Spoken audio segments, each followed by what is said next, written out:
नमस्कार किसान साथियों, इस वीडियो में हम लोग प्याज की तेज़ी मंदी के बारे में बात करेंगे। किस तरीके से मार्केट चलती हुई दिखाई दी है और आने वाले हफ्ते में किस तरीके से मार्केट चलता हुआ दिखाई दे सकता है। पिछली तेज़ी मंदी की रिपोर्ट में हमने आप लोगों को 2 चीज़ें बताई थी। एक ये थी कि आने वाले हफ्ते में मार्केट में हमें हल्की गिरावट देखने को मिल सकती है या फिर मार्केट इसी रेंज के आसपास सामान्य चलती हुई दिखाई देगी। दूसरी चीज़ ये बताई थी कि अगर बांग्लादेश से इम्पोर्ट वापस से शुरू हो जाती है तो मार्केट में लिवाली फिर से ज़ोर पकड़ने लगेगी। लेकिन बांग्लादेश से अभी तक कोई खबर नहीं आई है। हालाँकि पिछले सैटरडे को न्यूज़ आई थी कि वहाँ के जो भी एक्सपोर्टर्स हैं, उन्होंने अपील की है अपने गवर्नमेंट को कि मार्केट में प्याज की किल्लत हो रही है और प्याज की जो रेट है वो आने वाले दिनों में बढ़ सकती है, तो वापस से इंडिया से इम्पोर्ट किया जाए। बट अभी तक उस पे कोई भी ऑफ़िशियल कन्फर्मेशन हमें देखने को नहीं मिली है।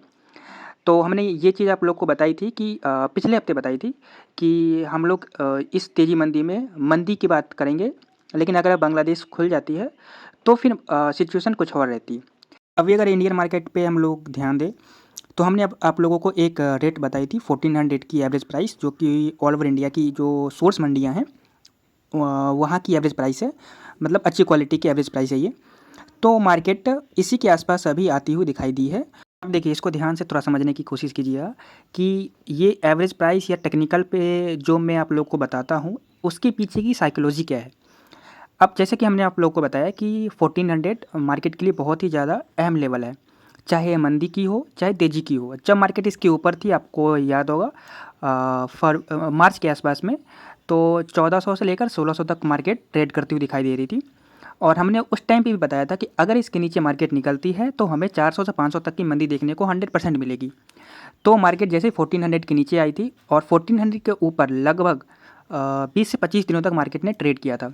उसके नीचे जाते ही मार्केट ने 900 हज़ार का लेवल भी हमें दिखाया था और वहाँ पे मार्केट बहुत दिनों तक फिर ट्रेड की और वापस से जब इसके ऊपर आई, आप ध्यान दीजिएगा तो 1400 के ऊपर लगभग अभी 1 से डेढ़ महीने तक मार्केट टिकी हुई है। लगभग डेढ़ महीना हो चुका है। इसको साइकोलॉजिकल लेवल पे आसान भाषा में इस तरीके से समझिए कि अगर कोई भी भाव आती है, जैसे कि मान के चलते हैं कि 9 रुपये 10 रुपये जब मार्केट आई थी, तो मार्केट में आप लोग भी या फिर जितने भी व्यापारी हैं या फिर जितने भी प्याज से जुड़े हुए लोग हैं, वो लोग ज़रूर ये बात कर रहे होंगे कि जो अभी प्राइस आई है ये पिछले 4 सालों का लो प्राइस है या 3 सालों का लो प्राइस है। तो उनके पास क्या है, ये डेटा है। यानी कि उनको पता है कि अभी जो मार्केट है ये सबसे लो प्राइस पे है। तो जब सबसे लो प्राइस पे मार्केट है तो यहाँ से मार्केट अगर नीचे नहीं जाती है तो यहाँ पे हम लोग को ख़रीदारी करनी है। इसके नीचे जाएगी भी नहीं और अगर जाएगी तो हमारे पास रिस्क बहुत ही ज़्यादा कम है। तो ये साइकोलॉजी होती है एक किसी भी प्राइस को लेकर के। उसी तरीके से 1400 पिछले 1 साल का लो प्राइस था। जब मार्केट इसके नीचे आई थी तब व्यापारियों की जो ख़रीदारी थी वो काफ़ी धीमी हो गई थी और मार्केट नीचे ड्रैग होती हुई 900 हज़ार रुपये के आसपास आ गई थी, क्योंकि उनके पास अब ख़रीदने के लिए कुछ था नहीं। उनको पता था कि मार्केट में जितना भी खरीदेंगे वापस से मार्केट में सप्लाई बढ़ेगी बढ़ेगी और सामने की मार्केट्स में डिमांड नहीं रहेगी। जितने भी बायर्स हैं, जितने भी खरीदार हैं, उनकी भी खरीदारी धीमी रहेगी। तो उन्होंने वेट किया, मार्केट का अपना बेस प्राइस आने दिया, फिर वहाँ से मार्केट में खरीदारी और मार्केट की एनालिसिस किया उन्होंने और तब जाकर के मार्केट वापस से वहाँ से सुधरता हुआ ऊपर की तरफ आई थी, जिसके बारे में भी हम लोग लगातार डिस्कस किए थे। अब 1400 का लेवल पिछले 1 साल का लो था, जो तेज़ी के लिए भी इम्पोर्टेंट था, मंदी के लिए भी इम्पोर्टेंट था। अब पिछले डेढ़ महीने से अगर इसके ऊपर बाज़ार टिकी हुई है तो इस लेवल पर, इस भाव पर खरीदारी हुई है। बहुत सारे व्यापारियों का स्टॉक हुआ है, बहुत सारे व्यापारियों ने ट्रेड किया है। तो उनकी साइकोलॉजी के हिसाब से मार्केट में जब तक ये लेवल है, जब तक ये भाव है, उनकी खरीदारी जारी रहेगी। और जब जैसे ही मार्केट इसके नीचे आएगी, इसके नीचे कब आएगी? जब मार्केट में सप्लाई बढ़ेगी, सामने की मंडियों से डिमांड घटेगी या फिर एक्सपोर्ट डिमांड जो आ रही है या फिर दूसरे देशों से जो प्याज निकल रही है उसकी सप्लाई बढ़ेगी, निश्चित तौर पर भाव में गिरावट देखने को मिलेगी। तो जब इंटरनेशनल लेवल पर भाव में गिरावट दिखेगी या फिर इंडिया में डिमांड घटेगी, तो जितने भी स्टॉकिस्ट हैं वो अपना स्टॉक निकालना शुरू करेंगे। इसलिए निकालना शुरू करेंगे क्योंकि उनके पास भी अब रिस्क बहुत ज़्यादा ही बढ़ चुकी है। अब उन्होंने स्टॉक किया था, डेढ़ महीने 2 महीने हो चुके हैं, उसमें वेट लॉस आई है, बहुत सारी चीज़ें आई है, बहुत सारे इन्वेस्टमेंट हैं उसमें। तो उनका जब सप्लाई मार्केट में निकलना शुरू होता है तब जाकर मार्केट में गिरावट देखने को हमें मिलती है और लेवाली अब जो खरीद रहे थे वो खुद अपना माल बेच रहे हैं, तो लेवाली तो धीमी होगी ही होगी। तो यही साइकोलॉजी होती है कोई भी भाव को लेकर के। अगर ये भाव इम्पोर्टेंट उतना नहीं होता तो इसके ऊपर मार्केट टिकती भी नहीं, क्योंकि सबको पता है जितने भी खरीदार हैं, जितने भी व्यापारी हैं, कि ये मार्केट सेफ लेवल है, यहाँ पे हम लोग खरीदी करेंगे तो कुछ ना कुछ हमें प्रॉफिट मिलने की चांसेस रहेंगे। हालांकि अभी जो डिमांड्स हैं प्याज की वो काफ़ी ज़्यादा कम है, चाहे एक्सपोर्ट में देखें चाहे इंडिया में देखें, क्योंकि बांग्लादेश अभी एक्सपोर्ट हो नहीं पा रही है। श्रीलंका, दुबई या फिर जो भी अरब के देश हैं वहाँ पर जो मार्केट है इंडिया से मैच नहीं कर रही है, मतलब कि जितने में कॉस्टिंग आ रही है एक्सपोर्टर्स को उससे भी कम रेट्स वहाँ पे जा रही है, या फिर उसी के आसपास नो प्रॉफिट नो लॉस पे एक्सपोर्टर्स अभी फ़िलहाल काम कर रहे हैं। तो उस तरीके से डिमांड्स, उस तरीके से लेवाली अभी देखने को नहीं मिल पा रही है। और इंडिया में भी अभी सावन का महीना जब से आया है तब से डिमांड्स में थोड़ी सी कमी हमें देखने को मिली है।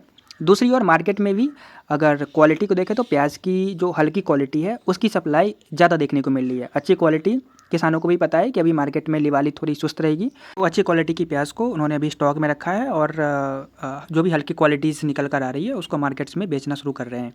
ओवरऑल अगर देखें हम लोग तो मार्केट के लिए अभी जो रेट है इसी के आसपास लिवाली जोर होनी चाहिए, और इसी के आसपास मार्केट में जो भी बायर्स हैं, जो भी खरीदार हैं, व्यापारी, सब यहाँ पर अगर ख़रीदने को इंटरेस्ट दिखाते हैं तो मार्केट यहाँ से सुधरता हुआ दिख सकता है। हालांकि आने वाले कुछ दिनों तक मार्केट थोड़ा सा साइडवेज रहेगी, इसी के आसपास ट्रेड करती हुई दिखाई देगी, कभी 50-100 रुपये ऊपर, कभी 50-100 रुपये नीचे, क्योंकि जिस तरीके की डिमांड्स निकल कर आ रही है उसी तरीके की पीछे से सप्लाई भी आ रही है। तो कुछ दिनों के बाद डिमांड्स में इजाफा देखने को मिलेगी हमें। और जैसा कि बांग्लादेश में हमने एक रिपोर्ट भी डाली है आपको कि बांग्लादेश में प्याज की तेज़ी शुरू हो चुकी है और लगभग 400 रुपये तक की तेज़ी पूरी देखने को हमें मिली है। तो वहाँ पे मार्केट्स में अगर तेज़ी बहुत ही ज़्यादा देखने को मिलती है और सप्लाई कम होती है तो वापस से इंडिया से इंपोर्ट भी शुरू हो जाएगी, तो मीडियम साइज़ की प्याज की लिवाली अच्छी देखने को मिलेगी भी। हालांकि इस उम्मीद में लगभग 15 तारीख से पहले गोल्टा की प्याज में हमें तेज़ी देखने को मिली थी, क्योंकि एक्सपोर्टर्स को लग रहा था कि वहाँ पे अगर तेज़ी आई है तो वापस से एक्सपोर्ट शुरू हो सकती है, बट अभी तक ऐसा कुछ आया नहीं, तो वापस से जो भी गोल्टा का प्राइस था वो डाउन हो गया था। तो देखते हैं आने वाले दिनों में किस तरीके से बांग्लादेश की भी रिपोर्ट्स आती है। और डिमांड इंडिया में सावन के मिड में, यानी कि आप मान के चलो यहाँ से अगले हफ्ते के बाद से डिमांड्स बननी शुरू हो जाएगी, क्योंकि उसके बाद जो भी खरीदी होगी उसको पहुँचने में भी सामने की मंडियों में लगभग 4 से 5 दिनों का टाइम लगता है। तो उसके बाद इंडिया में भी जो भी सोर्स की मंडियाँ हैं वहाँ पे लिवाली अच्छी हमें देखने को मिलेगी, और फिलहाल मार्केट इसी रेंज के आसपास ट्रेड होते हुई हमें दिखाई देगी। आने वाले दिनों में अगर कोई भी नई रिपोर्ट्स आती है तो आपको ज़रूर बताएंगे। तब तक के लिए बने रहे हमारे साथ, और अगर आप लोग चैनल पर नए हैं तो सब्सक्राइब ज़रूर कर लें, क्योंकि जो भी नई अपडेट आती है उसको हम लोग डीपली एनालिसिस करते हैं और उसके बाद ही आप लोगों को बताने की कोशिश करते हैं कि किस तरीके से मार्केट इस खबर को या फिर जो भी सिचुएशंस बन रही है उस पर किस तरीके से रिएक्ट करेगी। तो कोई भी अगर नई अपडेट आती है तो आपको ज़रूर बताएंगे। तब तक बने रहे हमारे साथ।